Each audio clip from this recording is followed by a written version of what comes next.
तो भाई लोग, इस वीडियो में हम बात करेंगे स्वामी अनिरुद्धाचार्य जी के बारे में, जिनका 2 दिनों से सोशल मीडिया पर एक वीडियो काफी वायरल हो रहा है, जिसमें उन्होंने देश की जो हाल ही परिस्थिति है उसके बारे में बात की है कि कैसे कुछ चुनिंदा महिलाएं अपना पति पसंद ना आने पर प्रेमी के साथ मिलकर उसे मार देती है, और अगर पति ज्यादा पैसे वाला हो तो एलिमनी भरण पोषण के नाम पर उससे तगड़ा पैसा हड़प लेती है। सुनिए। आजकल का सबसे बढ़िया बिजनेस है, शादी करो और महीने भर बाद तलाक का केस डाल लो, तो बड़ी पार्टी है तो करोड़ 2 करोड़ में सिलट जाता है, वरना 10-20 लाख तो कहीं नहीं गई, और ज्यादा 3-5 किए तो तुम ड्रम के अंदर पाए जाओ।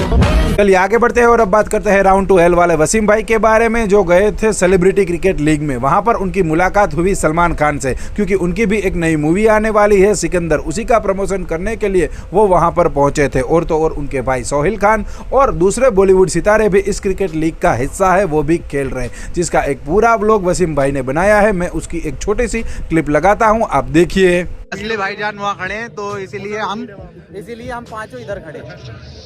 सही है। भाई आ गए, भाई साहब अंदर जाना यार, अंदर जाओ, ग्राउंड के अंदर भाई, ग्राउंड के अंदर।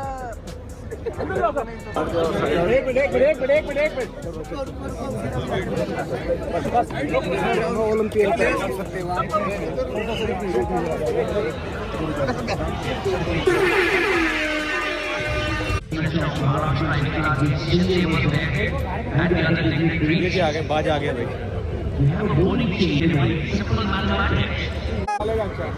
कुछ नहीं होने वाला। सही। अब बात करते हैं टीवी की जानी मानी अभिनेत्री रूबिका दिलेक के बारे में। तो उन्होंने हाल ही में कॉमेडियन भारती सिंह को दिए हुए एक पॉडकास्ट में इस बात का खुलासा किया है कि कैसे शुरुआती दिनों में उनको मुंबई में प्रॉपर्टी के मामले में धोखाधड़ी का शिकार होना पड़ा था। उनको एक घर खरीदना था, जिसके लिए पैसे भी उन्होंने एजेंट को दे दिए थे, पर वो सारे पैसे लेकर फरार हो गया। वो पैसे वापस पाने के लिए उन्होंने 3 साल तक मेहनत की, पर आखिरकार असफलता ही प्राप्त हुई। ना तो पैसे मिले और ना ही घर मिला। अब बात करते हैं एल्विस यादव के बारे में। तो उनका नया पॉडकास्ट आने वाला है हॉट भोजपुरी अभिनेत्री मोनालिसा के साथ, जिसका एक छोटा सा टीजर भी उन्होंने अपने इंस्टाग्राम और यूट्यूब पर अपलोड किया है। देखिए। Please welcome Mona Lisa.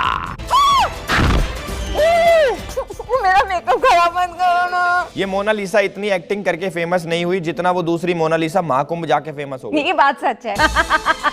मोनालिसा की बायोपिक भी आ चुकी है, जिसमें खुद ही काम की थी, नजर शो में चुड़ैल बनी थी। किसी को नहीं लगा था कि मैं डायन अच्छे से बन पाऊंगी। इसके लिए मेहनत कितनी करनी पड़ी आपको? मेकअप करा आपने या फिर धो दिया मेकअप?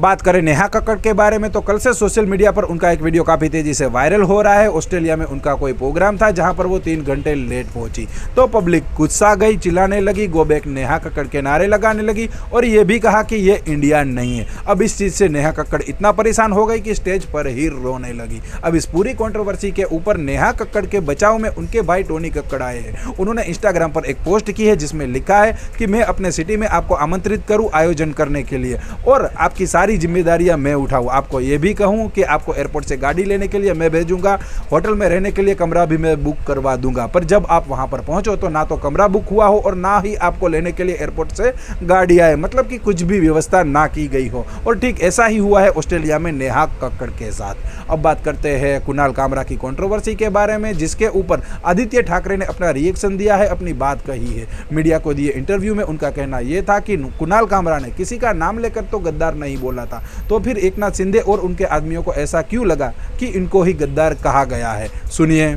सवाल यही है कि कल जो कुणाल कामरा की क्लिप मैंने देखी, ये सब आंदोलन के बाद देखी, ये तोड़फोड़ के बाद देखी, सवाल यही मन में उठता है कि कब एकनाथ शिंदे के कार्यकर्ताओं ने भी तय किया कि गद्दार और चोर यानी एकनाथ शिंदे है। मिर्ची क्यों लगी? क्योंकि नाम तो किसी का लिया नहीं है, वो किसी के बारे में भी बोलता होगा। मिर्ची क्यों लगी? दाढ़ी, चश्मा, वो सब जो बोला है वो एकनाथ शिंदे पे ही क्यों बोला है? एकनाथ शिंदे का ही नाम लिया है कि उसमें यही सवाल आता है मन में, मिर्ची क्यों लगने की जरूरत थी? क्या सुपारी दी गई क्या? क्योंकि लगातार ये आरोप लग रहे हैं। देखिए, एकनाथ शिंदे ने कोई 1-2 फिल्म बनाई, उसमें बहुत सारी झूठी बातें दिखाई, आलतू फालतू बातें दिखाई, वो चल जाता है। और उनके खिलाफ कोई बोले तो क्या वो जमीन पे आसमान से टपके? यही बात है ना कि ये मवालीपना जो है, ये टपोरीगिरी जो है महाराष्ट्र में उनके हाथों से जो चल रही है, वो कहीं ना कहीं मुख्यमंत्री रोक लगाएंगे कि नहीं?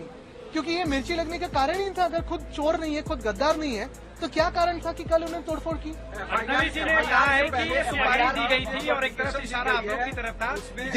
देश नहीं पूरी दुनिया जानती है कि गद्दार और चोर कौन है, लेकिन अब तक तो ये एकनाथ शिंदे नहीं मानते थे। अभी कल जो हमला किया उन्होंने, तो अभी शायद मानने लगे हैं कि गद्दार और चोर अगर किसी के बारे में बोले तो वो खुद है।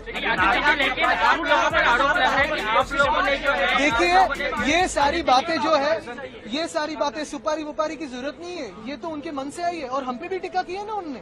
कुणाल कामरे ने कितने बार हम पे बातें की है, कितने बार सारे लोगों पे की है। कल तो मोदी साहब पे भी की है, बहुत लोगों पे की है, लेकिन किसी की रिएक्शन इतनी नहीं आई। कितने बार पिछले 20 सालों में, 25 सालों में प्रधानमंत्री महोदय पे बातें हुई है, बहुत सारे लोगों पे बातें हुई, लेकिन कोई ऐसे रिएक्ट नहीं करता है। कल की बात कुछ अलग मिर्ची लगाने वाली बात थी, ऐसे ही रिएक्शन।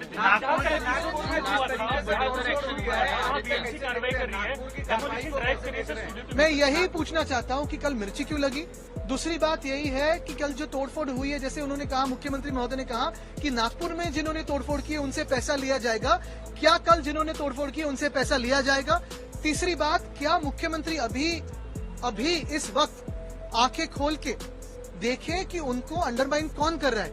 ऑपोजिशन कर रही है कि खुद के जो दोस्त समझ रहे हैं वही धोखा दे रहे हैं? वैसे आदित्य ठाकरे की बात में दम तो है, किसी का नाम तो लिया नहीं गया था, फिर इन लोगों को क्यों लगा कि हमारे बारे में ही बात हो रही है। बस तो अब इस वीडियो में इतना ही। वीडियो थोड़ा भी पसंद आया हो तो लाइक, चैनल को भी सब्सक्राइब करके जाना ताकि आगे भी हमारी मुलाकात होती रहे।